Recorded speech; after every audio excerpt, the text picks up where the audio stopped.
pessoal, tudo bem? Eu sou a professora Larissa Telete, de Língua Portuguesa e Redação. Neste vídeo eu vou começar falando sobre um filme de ampla divulgação no ano de 2015. Ele se chama Que Horas Ela Volta. Conta a história de uma mulher que morava no Nordeste e, para conseguir sustentar sua família, teve de vir morar no Sudeste e aqui se tornou uma empregada doméstica. Este filme é bastante interessante porque ele vai relatar exatamente a relação entre os patrões e os empregados quando isso se estabelece dentro de um lar. Normalmente, cria-se uma concepção de que essas pessoas fazem parte da família.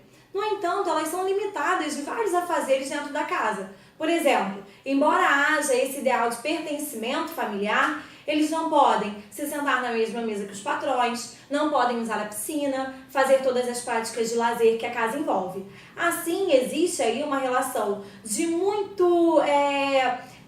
propensão dos empregados, mas pouco retorno por parte dos seus patrões.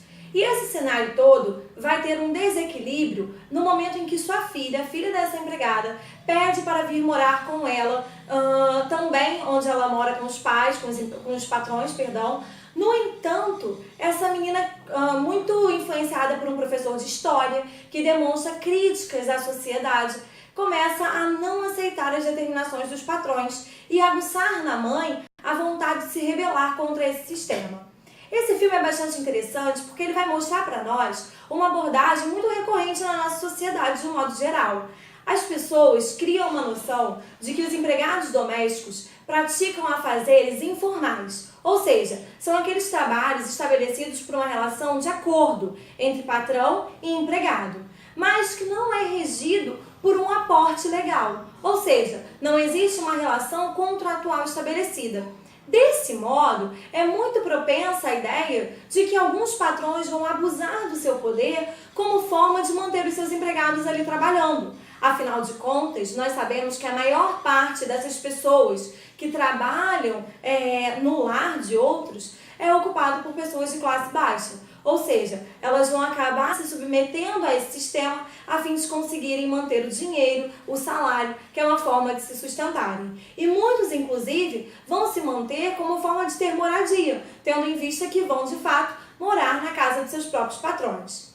Isso é bastante interessante se nós observarmos, justamente pela ideia de que, em muitos lugares, os empregados vão ter ali os seus afazeres, normalmente por uma relação de exploração. Ou seja, além de cuidar da casa, vão cuidar das crianças, têm de cuidar do quintal, dormem, não tendo horário certo de trabalho. E aí, nesse cenário de instabilidade, é que se cria a necessidade de promover legalmente os direitos a uma classe que tem um trabalho tão desgastante e, em alguns casos, até mesmo perigoso.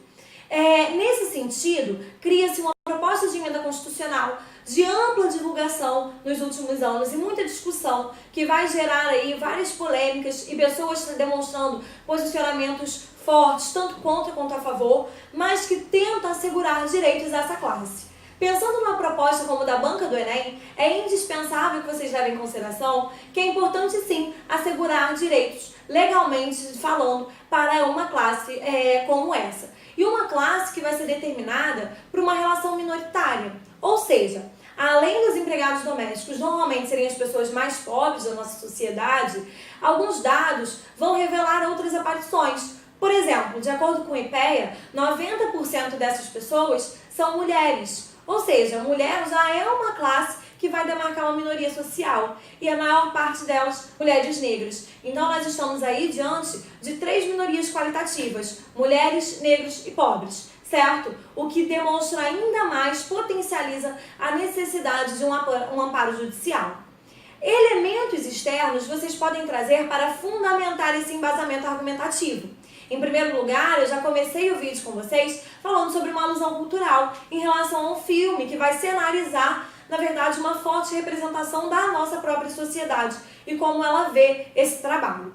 Além disso, nós podemos trazer, por exemplo, uma teorização bem interessante do filósofo francês Foucault. Ele vai falar que é intrínseca ao ser humano a busca pelas relações de poder. No entanto, todos nós buscamos isso, independentemente das nossas ocupações e posições sociais. Ou seja, não é apenas a elite, segundo ele, que vai determinar a relação de poder, mas em vista de suas posições hierarquizadas e a necessidade de submissão das classes mais pobres, ela provavelmente vai potencializar essa relação. E nós vamos ver uma relação de contrapoder por aqueles que vão tentar se rebelar ao sistema.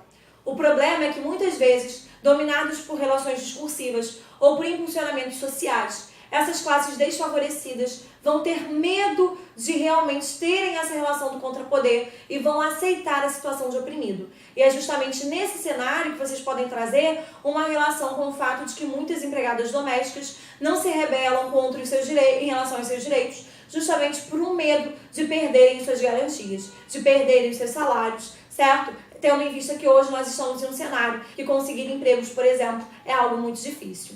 Então, independentemente dos aspectos, a ideia que vai permear o texto de vocês de uma forma geral é trazer a necessidade de ter um amparo legal para isso.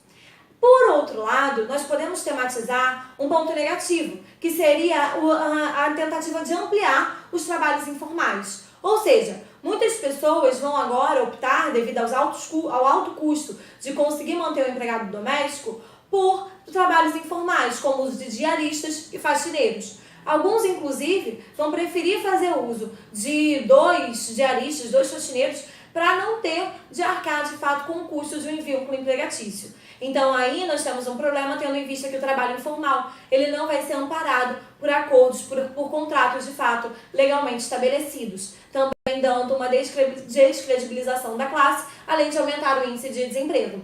Então, fiquem atentos, porque ele é um tema muito interessante, mas que nós vamos precisar sempre ficar ali olhando pontos positivos e negativos dessa medida e conciliar as formas como toda a base governamental vai fazer para conseguir manter, de fato, uma proposta tão importante que vai assegurar direitos efetivamente a uma classe tão rica e tão grande. É importante vocês pensarem nisso, inclusive, para fecharmos agora, com um dado bem interessante do Ministério do Trabalho e Previdência Social, que vai dizer que quase 6 milhões da população brasileira exerce atividades domiciliares como empregados domésticos. Então é uma classe muito grande, mas que até então sem representatividade. E essa medida talvez seja uma forma de alavancar essa ascensão, não em termos financeiros, mas pelo menos de visão social. Certo?